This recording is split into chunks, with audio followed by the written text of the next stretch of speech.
సర్వకృపానిధి అయిన దేవుడు, నిత్యము నిలిచి ఉన్న దేవుడు, సదాకాలము మనతో ఉండే గొప్ప దేవుడు, మన ప్రభువైన యేసుక్రీస్తు నామమున అందరికి వందనాలు, దేవునికి స్తోత్రాలు.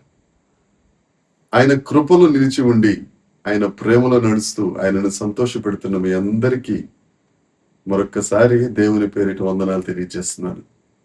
ఈ నూతన దినంలోనికి మనల్ని ప్రవేశపెట్టిన దేవుడు, ఈ నూతన దినములో మనకు అనుగ్రహించిన దేవుని యొక్క వాక్కు కృపా వార్త. మత్తయి వార్త 25వ అధ్యాయము 1వ వచనము. పరలోక రాజ్యము తమ దివిటీలు పట్టుకుని పెండ్లి కుమారుని ఎదుర్కొనుటకు బయలుదేరిన 10 మంది కన్యకలను పోలి ఉన్నది. దేవునికి స్తోత్రం కలుగును గాక, దేవునికి మహిమ కలుగును గాక. 10 మంది కన్యకలు దివిటీలు పట్టుకొని ఉన్నారు. పరలోక రాజ్యము వారిని పోలి ఉన్నదని యేసుక్రీస్తు ప్రభు చెప్పిన మాట. పరిశుద్ధ లేఖనాల ప్రకారం ఆధ్యాత్మిక అర్థం కన్యక అనగా పరిశుద్ధురాలు.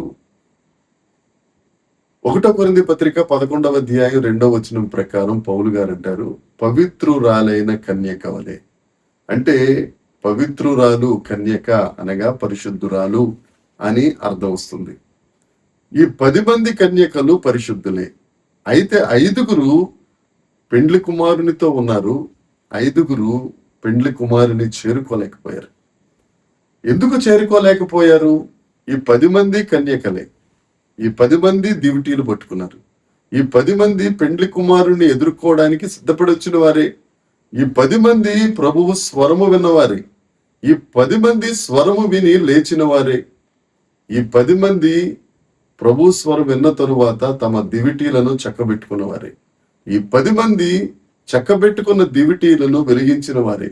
ఈ 7 లక్షణాలు పెండ్లి కుమారుని దగ్గర ఉన్న వారిలోనూ ఉన్నాయి. ఈ 7 లక్షణాలు విడువబడిన 5గురు కన్యకలలో కూడా ఉన్నాయి. అయితే వీరెందుకు పెండ్లి కుమారుని దగ్గరికి చేరుకోలేదు, ఎందుకు విడువబడ్డారు అని అంటే, ఈ 5గురు కన్యకలకు రాకడ పట్ల విశ్వాసం లేదు. యేసుక్రీస్తు మాట పట్ల ప్రేమ లేదు. వీరి నిర్లక్ష్యమే వీరి అభ్యంతరములను కలుగజేసి వీరు విడవబడడానికి కారణమైపోయింది. పరిశుద్ధులైన వీరు విడవబడటం ఎంత విచారకరం అండి. అన్ని విషయాల్లో వీళ్ళు పరిశుద్ధులే. విశ్వాసం కరువైంది, దేవుని పట్ల ప్రేమ కరువైంది.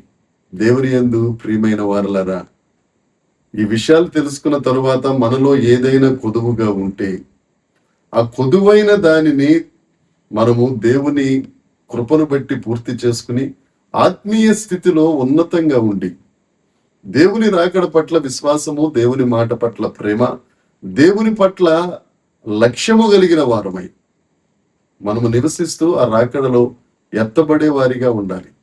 ఈ రోజుల్లో చాలా మందికి రాకడ పట్ల అంత ఇష్టం లేదు, అంత ప్రేమ లేదు, విశ్వాసం అస్సలు లేదు. ఎందుకు అని అంటే, బోధించేవారు లేరు రాకడ గురించి, వినేవారు అంతకంటే లేరు. ఒకవేళ ఎవరైనా రాకడ గురించి తెలియజేస్తున్నారు అని అంటే హేళన చేసే వాళ్ళు ఎక్కువైపోయారు. మేము చిన్నప్పటి నుంచి రాకడ గురించి అంటున్నాం. ఇప్పటి వరకు యేసుక్రీస్తు ప్రభు రాలేదు. నాకు తెలిసిన స్నేహితుడు ఒక ఆయన ఉన్నారు. వారి ముత్తాత గారు పాస్టర్ గారు ఆయన రాకడ గురించి చెప్పారు. వారి తాతగారు పాస్టర్ గారు ఆయన 2వ రాకడ గురించి చెప్పారు. వాళ్ళ నాన్నగారు పాస్టర్ గారు ఆయన 2వ రాకడ గురించి చెప్తున్నారు. అయినా కానీ ఇప్పటి వరకు యేసుప్రభు రాలేదు, ఇక ముందు వస్తాడని నమ్మకం లేదు అని ఇష్టానుసారంగా బ్రతికాడు. దేశం కాని దేశంలో ఎవరు లేని వారి మధ్యన దిక్కులేని వాడిగా ఆయన ప్రాణాన్ని విడిచిపెట్టాడు. ఆయన రాకడ వాస్తవం. మనం సిద్ధపడాలి. ఆయన రాకడ పట్ల మనం ఆశ కలిగిన వారిగా ఉండాలి. ఆయన రాకడ పట్ల మనము సంతోషం కలిగిన వారిగా ఉండాలి. ఆయన నిశ్చయంగా రాబోతున్నారు. మనం ఎత్తబడే గుంపులో ఉండాలి. ఒకవేళ ఆయన రాకడ పట్ల విశ్వాసం లేదనుకో, నూనె లేదనుకో, నువ్వెంత పరిశుద్ధంగా ఉండి సిద్ధపడి ఆయన స్వరం విని నీ దివిటీని వెలిగించినా నువ్వు విడవపడతావు. నెమ్మది కలిగిన స్థలానికి వెళ్ళటం మానేసి నెమ్మది లేని స్థలానికి వెళ్ళిపోతావు. ఆ దేవుని రాకడ పట్ల నిరీక్షణ కలిగిన వారమై, ఆ దేవుని రాక పట్ల ఆశ కలిగిన వారమై, ఆ దేవుని రాక కొరకే ఎదురు చూస్తున్న వారమై మనం జీవిస్తే తప్పక పెళ్లి కుమారునితో ఉన్న 5 కన్యకల వలె నీవు కూడా ఉందువుగాక.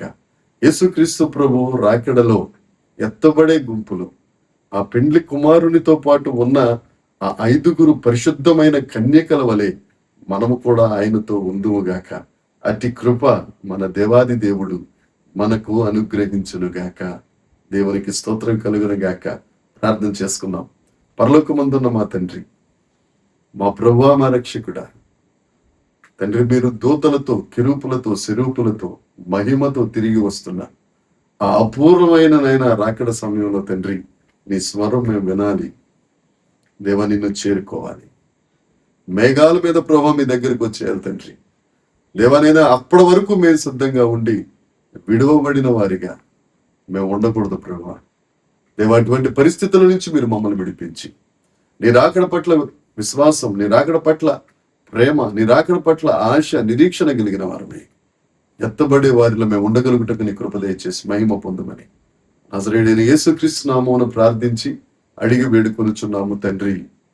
ఆమేన్. దేవుని కృప మనందరికీ తోడై ఉండునుగాక. ఆమేన్, ఆమేన్, ఆమేన్.